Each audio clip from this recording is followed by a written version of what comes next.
Shalom, all praises to Yahweh, Ba'ashem, Yahweh Shai, Ba'ashem, Harakah, Kadash. Double honors unto the apostles and elders of Great Millstone who rule well, and shalom to the hopeful elect. Um, it's a prophecy and news video. This is from express.co.uk and it reads, World War III warning, why Britons were told to stock up on tinned foods amid nuclear fears. Britons were warned to stock up on enough tin and water to last for 2 weeks as the threat of nuclear missile attack on the UK loomed large. Excuse me. The chilling clip came as part of the Protect and Survive campaign released under Margaret Thatcher's government more than 40 years ago. The warnings were made at the height of the Cold War during the 70s and 80s, at a time when a nuclear threat from the Soviet Union seemed more than possible. Released through pamphlets, radio broadcasts, and films, the purpose was to advise the public on how to act in the event of a real attack. All right.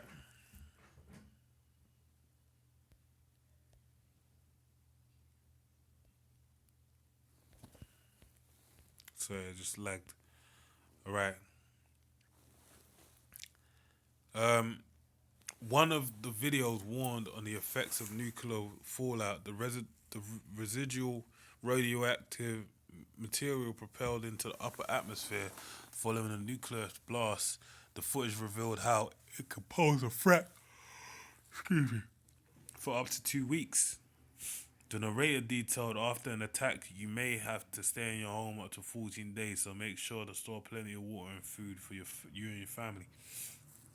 Listen, the narrative these people are trying to feed the masses, you people out there that are not in the know of what's gonna happen, is a lie. All right.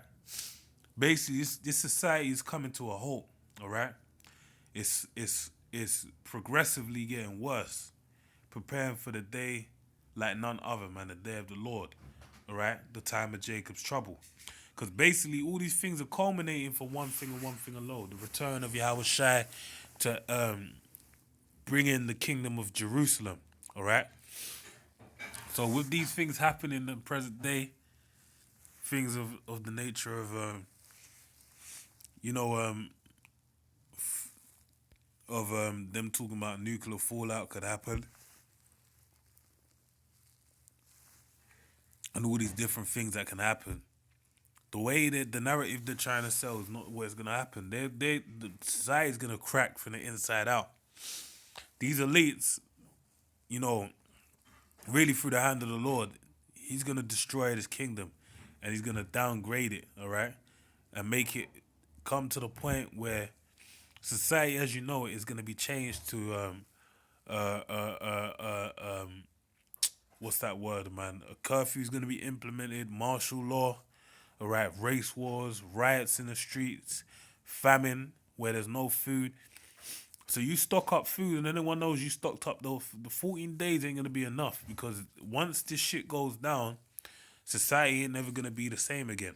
And really and truly, if you want any food, you're gonna have to take the RFID chip. Least you be one of the chosen men of the Lord that the Lord is dealing with, which would make you have to belong to the tribe, the nation of Israel, who today are known as the so-called blacks, Hispanics, and Native Americans, and all our descendants scattered all over the earth. So if you ain't one of them, you're fucked basically. All right. Water is more essential to life than food. You can live a long time without food if you have enough liquid to drink. How much is enough? Well, each person should drink about 2 pints a day. And that really 2 pints ain't no bloody water, man, to drink a day.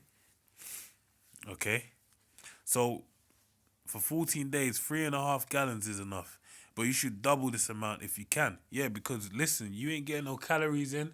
Someone rolls up on you and try to kill you or take you for everything you got, and they got the spring in their step. You're just gonna keel over and die, man. All right.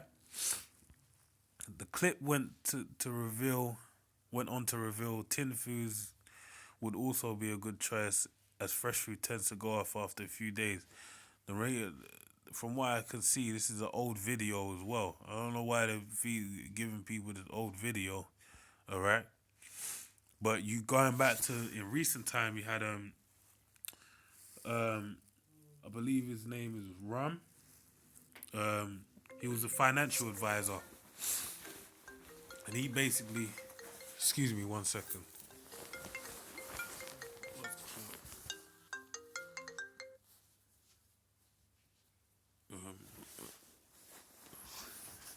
Sorry about that. Yeah. So I basically said you may not be able to cook anything hot, so buy things you can eat cold and will not go bad. Buy things well wrapped in tins and do not forget the tin opener and bottle opener. Yeah, you're just gonna be cracking rocks against them tins. You will do the best to buy lots of different tin foods. There are meats, vegetables, fruit, and special food for babies. Britons were also advised on what to do if a disaster struck while they're not at home. They were not at home. Now, the fact that they're pushing out this vibration lets you know, and that's his name, Dominic Rubb. He said about the Brexit, he said that people should have 6 months worth of supplies, all right, of food. Okay, now you have this article come out today. This article come out when? Published the 2nd of May, yesterday, all right? Listen, they know what's coming, all right? A famine of food, but there's also going to be a famine of the words. So these words that we're speaking onto you are not going to be heard no more, man. And if you didn't get why we were speaking these words onto you, you're not going to get it when you know, when the shit goes down. Take cover at once when you hear an attack of the sound. Now, these things that they're telling you about protect and survival is bullshit, man. Check out the movie When the Wind Blows. And I'm not going to say no more. Check that movie out. All right. U.S. President Ronald Reagan's election victory in 1980 brought the world to the closest it had been to a nuclear war since the Cuban Missile Crisis of 1962, as his evil empire narrative proved to be particularly antagonizing to the Soviet Politburo. The Soviets racked up the defense and placed SS-30 missiles across Eastern Europe as a show of force. However, the US retaliated by convincing its allies in Europe to host its perishing two ballistic missiles and ground-launched cruise missiles. The fate of the world hung in a balance, and Mrs. Thatcher's determination to make sure Britons were prepared for the worst is a testament to how seriously the situation was taken at the time. All right, and guess what? This is the same thing that we're predicament we're in right now. All right, so I'm gonna read this scripture. This is Malachi 4:1. For behold, the day cometh that shall burn as an oven, and all the proud, yea, and all that do wickedly shall be stubble. And the day that cometh shall burn them up, saith the Lord of hosts, that it shall leave them neither root nor branch. So there ain't gonna be no, oh yeah, 14 days after the missile launches, the residual. That's bullshit. That ain't gonna happen, man. All right.